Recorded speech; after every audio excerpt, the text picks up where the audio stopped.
Good evening, I'm Angela Robinson. And I'm Morris Jones.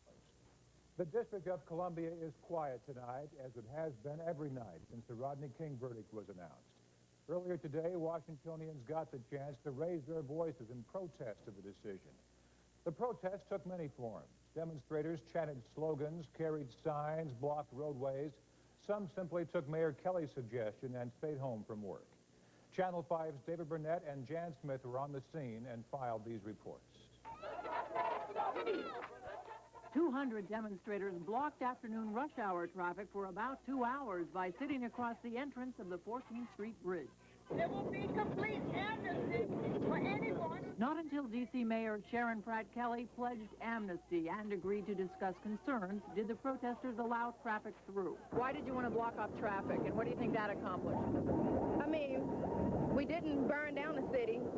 We didn't loot and do everything that was done in L.A. We want people to hear. We want them to know that what's going on to black people in the world, it can't keep going on. It has to come to an end. Earlier in the day, another group of demonstrators marched from the Washington Monument to the White House. Students from Howard University Law School urged quick and tough prosecution of the police officers who were videotaped beating Rodney King.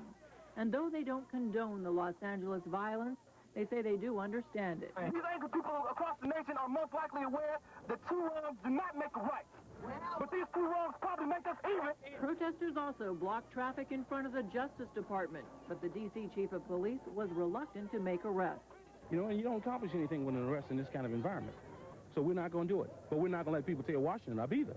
These demonstrators say the only medicine that can heal this nation now is justice, and many say they plan to keep up peaceful protests until they are satisfied that justice has been served. Outside the Justice Department in Washington, Jan Smith, Fox News. At the district building, many of the workers who did show up wore black armbands or ribbons to display their frustration and anger with last week's Rodney King verdict. That was awful. I really can't believe it. While Mayor Kelly insisted it would be business as usual, some offices were literally empty.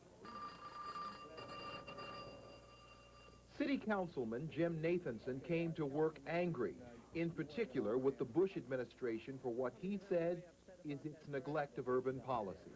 I'm upset about the fact that the Republican administrations, this one, the previous one, have basically gone through a program of withdrawing their support of the urban environment.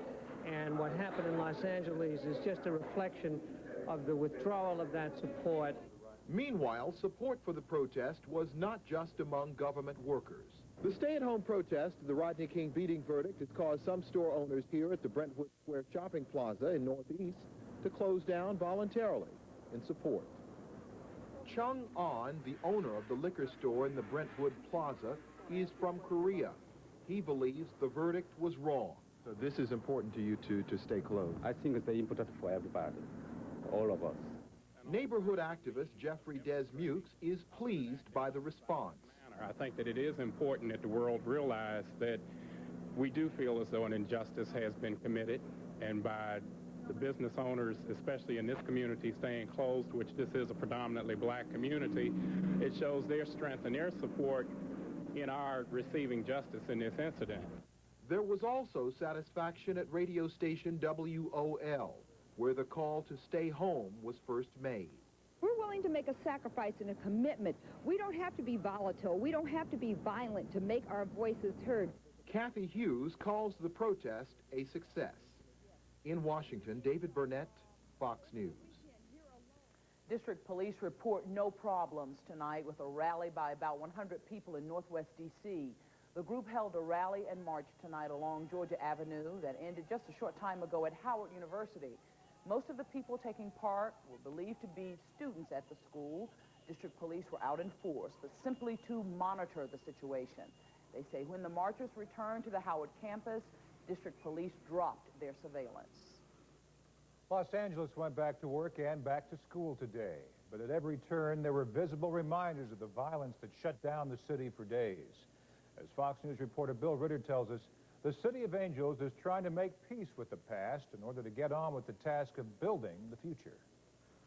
Life began returning to normal in L.A. Monday, although normal is certainly a relative term these days. After all, L.A. remains a city under military control. Thousands of troops patrol the streets. Thousands more stand by in case violence flares again. Meanwhile, the massive cleanup continues. Residents and volunteers pouring through the debris and wondering if the businesses that had been looted or burned would ever open again. Damage could run as high as $1 billion, and insurance analysts say many of these small businesses were underinsured. Throughout the day, LA's leaders urged calm and groped for answers to the problems of poverty and despair that led to the violent uprising. LA Mayor Tom Bradley led the charge. If we'll work together, as I saw people working on Sunday, from all races, creeds, and colors, working side by side on the cleanup of the city, that's the spirit that we want to see. That's the kind of pride we want restored in this community. City services that had been suspended were running once again Monday. Beaches and schools were reopened. Bus and postal service resumed. And power was restored to virtually all areas of the city. Meanwhile, L.A. continues to draw politicians of every stripe. Today, presidential candidate Bill Clinton arrived. The people here at the community level have an urgent task to do to rebuild the divisions among the ethnic and racial groups. That the business community is going to have to take a major role in trying to do that, and I hope Mr. Uberoff will be able to lead that role. But I also believe the national government has some responsibility. It's going to take weeks to clean out burned-out buildings like this, and law enforcement officials tell us violence could erupt during that period at any time. Because of that, city officials say they'll keep the troops on the streets of L.A. indefinitely. From Los Angeles, Bill Ritter, Fox News. Republican challenger Patrick Buchanan was also in Los Angeles to tour the destruction in Koreatown. The commentator turned candidate said the welfare system had created a climate in which this kind of irresponsibility is bred. Buchanan blamed the violence on the failure of the Great Society programs and liberalism.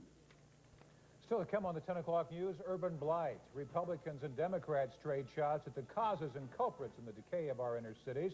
We'll talk live with Democratic presidential candidate Jerry Brown. Also ahead, from adversaries to allies to accolades. Former Presidents Reagan and Gorbachev together in California.